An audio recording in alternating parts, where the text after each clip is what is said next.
Assalamualaikum warahmatullahi wabarakatuh.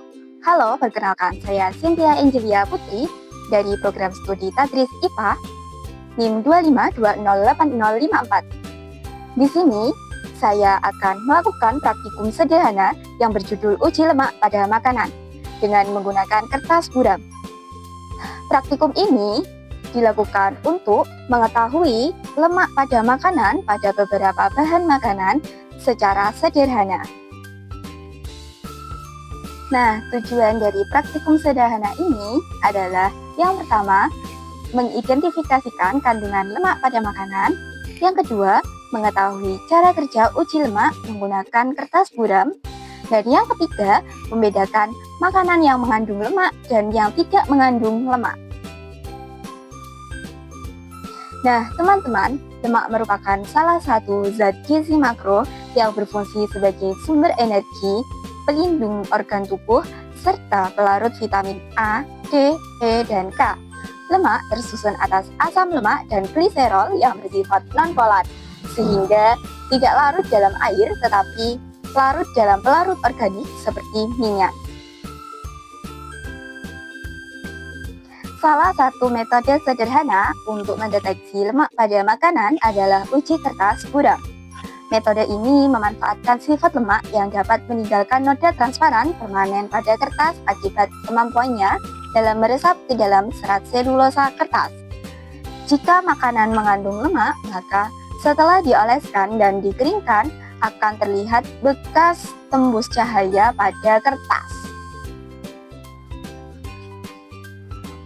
Baik teman-teman, sebelum kita melakukan praktikum, alangkah baiknya kita sediakan alat dan bahannya terlebih dahulu. Yang pertama ada kertas buram, yang kedua ada pisau, kemudian ada sendok, lalu ada ulekan. Selanjutnya kita siapkan bahannya terlebih dahulu.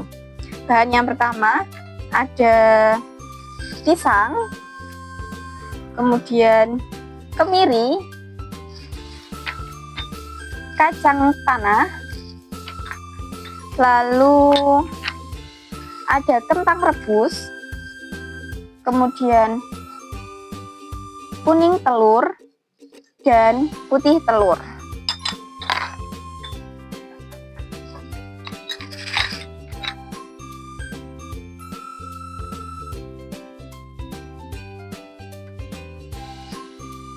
Nah, teman-teman, mari kita lakukan praktikum ini. Langkah yang pertama yaitu kita haluskan dulu kacang tanahnya dan kemirinya. Memakai ini, ulekan.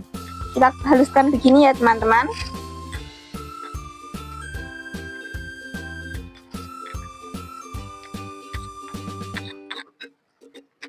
Setelah menghaluskan kacang tanah, kita haluskan kemirinya. Teman-teman, langkah yang pertama yaitu kita hancurkan ininya sudah, kacang dan kemirinya sudah kita hancurkan. Kemudian kita potong ini ya, kentangnya sedikit. Kita potong, kita untuk siapkan ya. Kira-kira segini sudah cukup.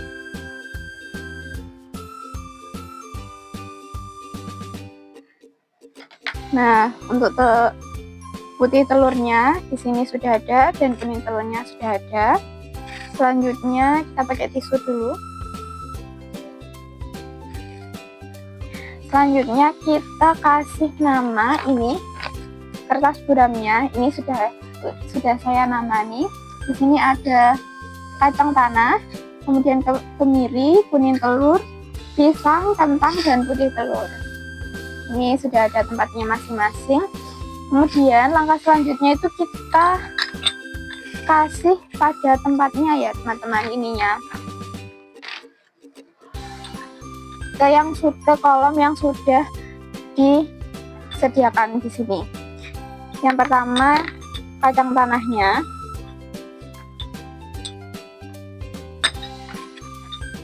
kita oleskan di sini.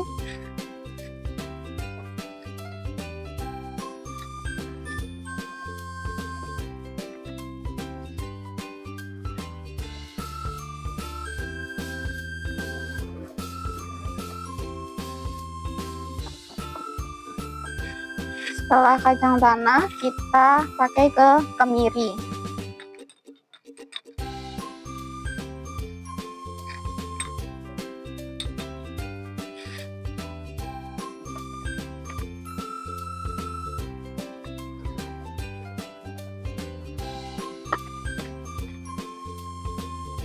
Setelah kemiri, kuning telur ya teman-teman.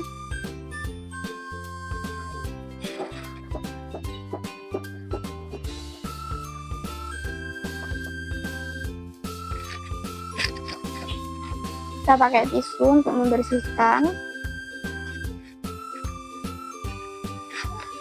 Selanjutnya putih telurnya. Ini putih telurnya.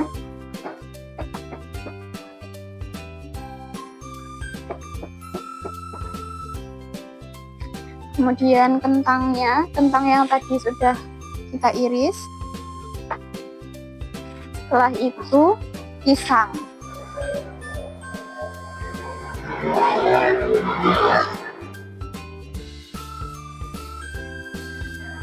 Kita ambil sedikit saja pisangnya.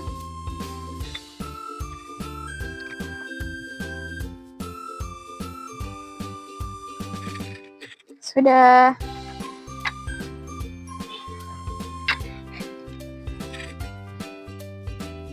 Nah, ini teman-teman hasil yang kita uji. Ada kacang tanah, kemiri, putih kuning telur, pisang, kentang, putih telur. Nanti kita lihat, kita tunggu beberapa menit ke depan. Kita lihat mana saja yang tembus pandang. Ini adalah hasil yang kita uji tadi. Langkah selanjutnya itu kita bersihkan. Habis itu kita lihat di cahaya. Apakah tembus pandang atau tidak. Kita bersihkan dulu.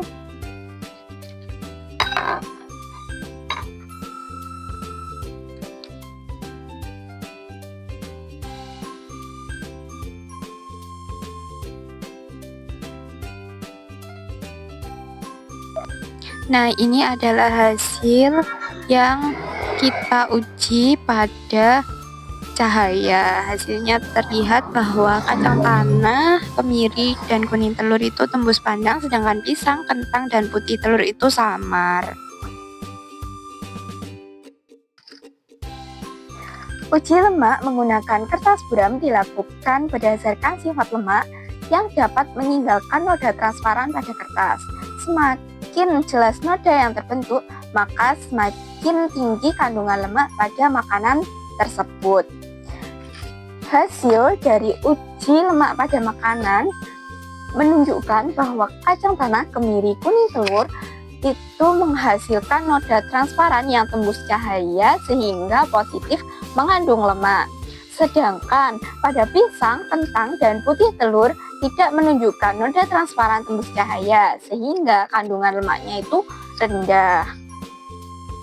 Kesimpulannya, berdasarkan praktikum yang telah saya lakukan dapat disimpulkan bahwa bahan makanan yang mengandung lemak akan meninggalkan noda transparan pada kertas buram. Dengan demikian, uji kertas buram dapat digunakan untuk mengidentifikasi kandungan lemak secara sederhana.